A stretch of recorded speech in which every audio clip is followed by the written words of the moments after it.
Next question, Rachel and Family Shop asks, pros, cons, metformin. My numbers are borderline and I'm tired of managing with food, etc.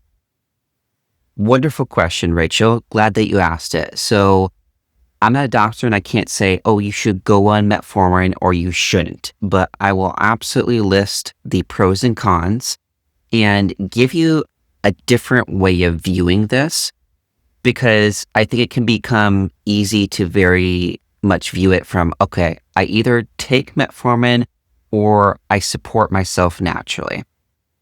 And they don't have to be mutually exclusive, meaning you can take the medication and you can work on the things that are contributing to the reason why your numbers are borderline. Both of those can be true. And we've had clients that have gone on metformin, and then through the way that they've supported their health, they've been able to reduce that metformin dose or even get off of it completely, even those that have been on 4 pills a day, right? So it is possible. The pros of it is it does improve insulin sensitivity. It does reduce the amount of glucose that our body absorbs. And then it primarily will shut off, and this is the main mechanism, it shuts off the liver from overproducing carbs and pushing those out into the bloodstream. And when we can regulate that, that's the primary reason that our blood sugar will climb in the morning time. If you're borderline, my guess, without knowing anything about you, is that your morning blood sugar is probably the highest of the day, and then it might come down over the course of the day. And so what metformin will do is it will shut off the liver from overproducing these carbs and pushing them out into the bloodstream when you're not eating. And so what is the biggest time when you're not eating? It's when you're sleeping. And so for most people who have borderline blood sugar or it's starting to creep up on them, one of the reasons that their morning is high is because their liver is dumping extra carbs into their bloodstream. So that can be a big benefit of the metformin.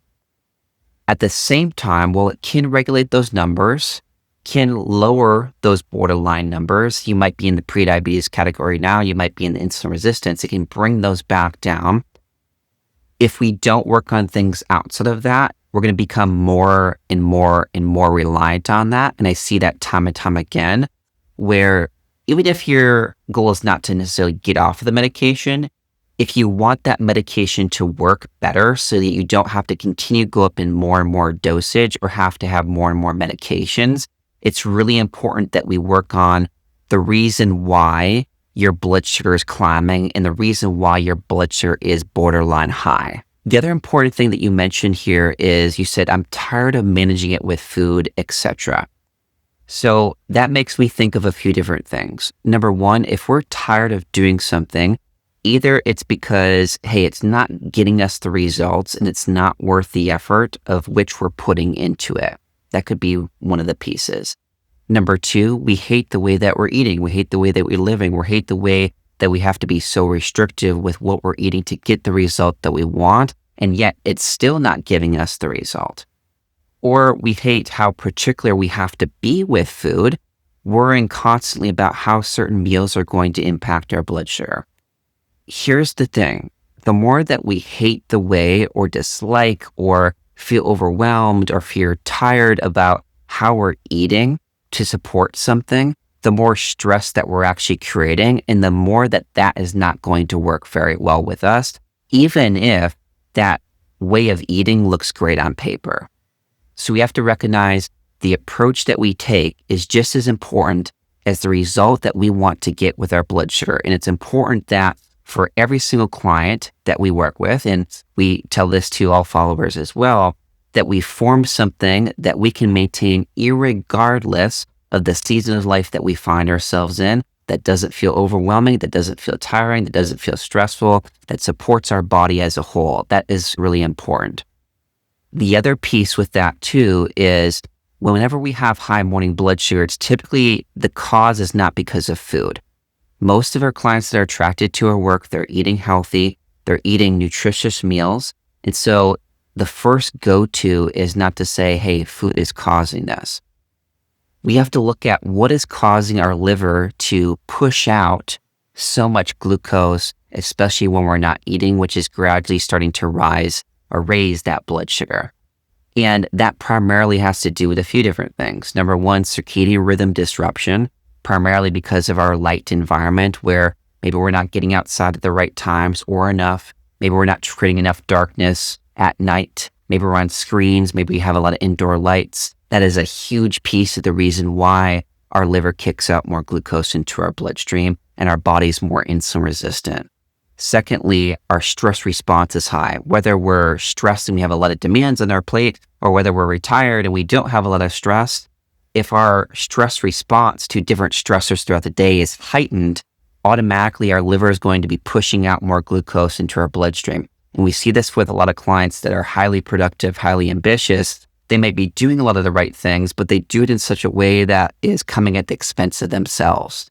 So we're on paper doing great things, but we're doing it at a pace that's really not supporting us and we're not getting the benefits of that. Thirdly, we see a lot of vitamin and mineral imbalances, particularly when we need to rely more on medications like metformin.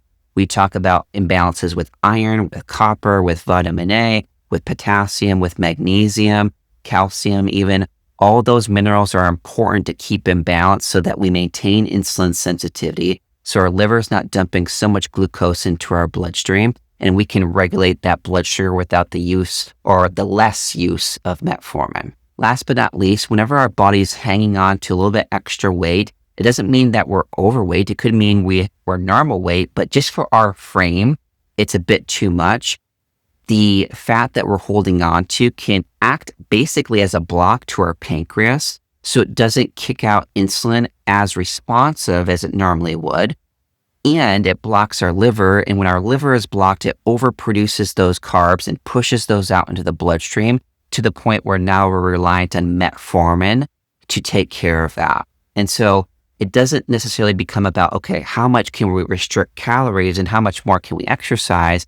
But the more that our lifestyle environment with circadian rhythm, with stress is aligned, the more that we're eating in a way that is nourishing and dense and satisfying so that we're balancing those meals more effectively in accordance to what we need. And then we're moving at a pace that works for our current fitness level, whether that's light exercise or even dabbling with some intense exercise like strength training that can build some of that muscle mass. That's going to rely less on metformin. And obviously you don't do all of that at once, right? Otherwise, we're feeding into the exact cycle that you're coming from. I'm feeling tired managing this. We often feel tired managing it because we're juggling so many balls up in the air. We don't know what's working and what's not, or it's just not working at all because we're not hitting on the right things, the intentional things that would actually move the needle more. What we find when people can reverse their high morning blood sugar and not need medication, they actually end up focusing on less things, but they're more intentional with the things that they put their energy towards because they actually work to move the needle.